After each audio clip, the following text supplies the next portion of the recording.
बिस्मिल्लाहिर्रहमानिर्रहीम। Fish bone diagram को थोड़ा और डिटेल में देखते हैं। ये इशिकावा कोरो जापान एक जापानी था जिसने इसको इंट्रोड्यूस किया था। ये 1915 में पैदा हुआ और 1989 में इसकी वफ़ात हो गई।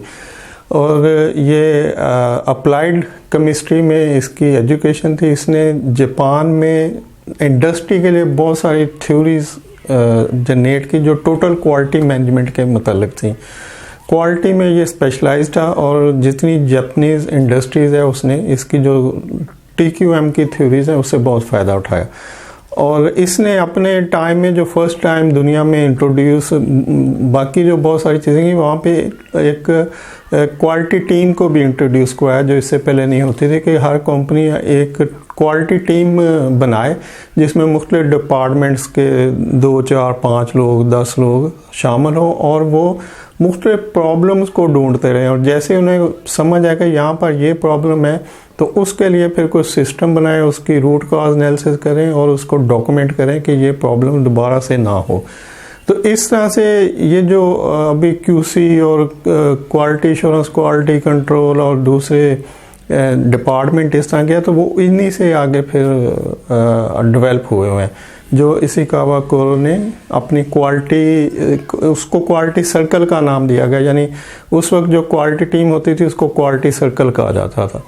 तो बहरहाल जो इसका फिश बोन डायग्राम है इसके 3-4 एग्जांपल मैंने यहाँ पे ड्रा किए हैं तो इसको आपको समझने में आसानी होगी। नंबर 1 ये सिंपल डायग्राम है जिसमें एक प्रॉब्लम है और फिर उसकी काज है और इफेक्ट है, मतलब एक ही काज है एक ही इफेक्ट है। सिंपल कि आपको कोई ऐसी प्रॉब्लम नज़र आती है जिसमें ज़्यादा डिटेल में जाने की ज़रूरत नहीं, या आपको प्रॉब्लम नज़र आती है साथ उसका हल भी नज़र आता है। जैसे बहुत ही कोई सीवियर ऐसे कि कोई डिसऑनेस्ट पर्सन है उसे चोरी कर लिया तो अब क्या होगा जी, इतना इसको तो माफ़ ही नहीं किया जा सकता, यानी इसके लिए तो कोई और तजवीज़ ही नहीं है, इसके लिए कुछ और सोचा ही नहीं जा सकता, तो इसको तो सिंपली फायर कर दिया जाए। यानी एक ही प्रॉब्लम थी एक ही हल है कि जो नज़र आ रहा है। तो इस तरह से एक सिंपल फिश बोन डायग्राम भी होता है कि आप को जो प्रॉब्लम नज़र आ रही है उसका हल भी साथ ही नज़र आ रहा होगा, या एक ही प्रॉब्लम होगी तो एक हल भी सामने नज़र आ जाएगा जिसको आप समझेंगे कि ये तो बेस्ट सूटेड है, तो इसके बाद गुंजाइश नहीं है और ब्रेनस्टॉर्मिंग करने की या और लोगों को इन्वॉल्व करने की। या तो इस तरह का कुछ डिसीजन ऐसे होते हैं कि वहाँ पे आपको प्रॉब्लम और एक हल फ़ौरन ही मिल जाता है। तो simple fish bone diagram. Number 2 में है 4S fish bone diagram. 4S में सराउंडिंग है, सप्लायर है, स्केल्स है, सिस्टम है। इस तरह की प्रॉब्लम में भी वहाँ पे वेयर हाउस मैनेजमेंट में हो, सप्लायर रिलेशन में हो, प्रोक्योरमेंट के अंदर हो, तो ऐसी चीज़ें जहाँ पे सप्लायर स्केल सिस्टम वगैरह इन्वॉल्व हो, जहाँ पे पॉसिबल है कि सप्लाईज में डिले हो रहा हो या इस तरह के, तो इसको आप वहाँ पे यूज़ कर सकते हैं 4S। और नंबर 3 में बताया गया कि ये 6M base fish bone diagram है। इसमें मैन इन्वॉल्व है, मशीन इन्वॉल्व है, मेजरमेंट इन्वॉल्व है, मदर नेचर यानी कि एनवायरनमेंट इन्वॉल्व है, मेथड्स इन्वॉल्व है, मटेरियल्स इन्वॉल्व है। इसको 6M फिश बोन डायग्राम कहते हैं। और 4 में 8P फिश बोन डायग्राम है। 8P में प्राइस है, पीपल है, प्लांट प्लेस है, प्रोसेस है, प्रमोशन है, प्रोसीजर है, प्रोडक्ट है, पॉलिसीज़ हैं।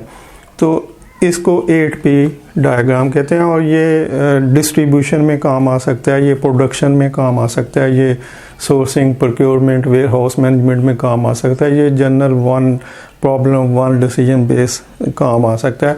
तो मकसद बताने का ये है कि लाजमी नहीं है कि आप कुछ स्पेसिफिक नहीं है कि जिस सराउंडिंग सप्लायर स्केल सिस्टम आपकी प्रॉब्लम कुछ और हो और आप ये हेडिंग दे के फिश बोन डायग्राम बना रहे हो। आप कुछ भी लिख सकते हैं यहाँ पे। जब आप ब्रेनस्टॉर्मिंग करेंगे, जब आप प्रॉब्लम को सॉल्व करने के लिए कोई सलूशन ढूंढेंगे तो आप यहाँ पर कुछ भी लिख सकते हैं। आप यहाँ पे मैन लिख सकते हैं, सप्लायर लिख सकते हैं, यहाँ पे स्केल लिख सकते हैं, तो यहाँ पे प्रोसीजर लिख सकते हैं।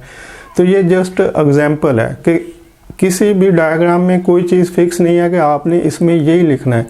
जो प्रॉब्लम के रिलेटेड कॉजेज़ है आपने वो लिखनी है। तो यहाँ पे जो प्रॉब्लम होगी, जैसा कि पॉसिबल है कि ये वेयर हाउस के रिलेटेड एक प्रॉब्लम है, तो यहाँ पे हम सराउंडिंग लिख लेंगे, सप्लायर लिख लेंगे, स्किल्स लिख लेंगे, सिस्टम लिख लेंगे। सराउंडिंग में आ गया कि सप्लायर का कितना डिस्टेंस है, सप्लायर में सप्लायर का डाटा जो उसके साथ प्रॉब्लम आएंगी, क्योंकि ये आगे फिर उसके इफेक्ट हैं जो दिए खाली छोड़े हुए हैं। जब आप काजेज को ढूंढेंगे तो फिर उसके आगे इफेक्ट आएंगे। तो अभी हमने सिर्फ ये बताया कि ये आप किस तरह से इसको ड्रा कर सकते हैं, कि कोई चीज़ फिक्स नहीं है। आप ये ना समझें कि मैंने एक डायग्राम बनाया तो जो उस डायग्राम में जब आप किसी प्रॉब्लम का एनालिसिस करें तो आप कहेंगे अच्छा हमने इसको इसी को कॉपी करना है। तो कॉपी करने की ज़रूरत नहीं, आप प्रॉब्लम लिखें, प्रॉब्लम की जो भी काजेज ज़हन में आती हैं वो लिख लें, फिर उनके जो फैक्ट नज़र आते हैं वो लिखें, और जो फैक्ट होंगे जब वो इम्प्लीमेंट होंगे तो आपकी प्रॉब्लम ख़त्म हो जाएगी। तो अगर ये वेयर हाउस प्रोक्योरमेंट टाइप के प्रॉब्लम में इम्प्लीमेंट हो सकता है तो इसको आप प्रोडक्शन में इम्प्लीमेंट कर लें, कि जहाँ पे मैन अवेलेबल है, मशीन्स है, मेजरमेंट है, नेचर है, मेथड है, मटेरियल्स है। तो जब प्रोडक्शन रिलेटेड कोई प्रॉब्लम आती है उसको सॉल्व करने के लिए आप इस फॉर्मेट को यूज़ कर सकते हैं। लेकिन फिर वही बात कि पक्का नहीं कि आप इसी को करें, आप इसमें कुछ भी चेंज कर सकते हैं। जो कॉजेज़ हैं वो इसके अलावा भी हो सकती हैं।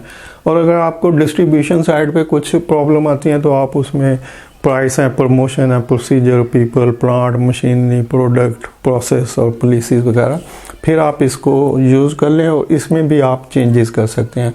तो मकसद ये सारा बताने का ये था कि जो फिशबोन डायग्राम है वो फिक्स डायग्राम नहीं है। आप उस डायग्राम को अपनी प्रॉब्लम के हिसाब से अमेंड कर सकते हैं, उसके कॉजेज़ को चेंज कर सकते हैं, और उसके जो भी इफ़ेक्ट आएंगे काजेज़ के उनको फिर इन जगहों पे इफ़ेक्ट को लिखेंगे, और इफ़ेक्ट जब ढूंढ लेंगे तो वही इफ़ेक्ट प्रॉब्लम को सॉल्व करने का सलूशन होंगे। थैंक यू, अल्लाह हाफिज़।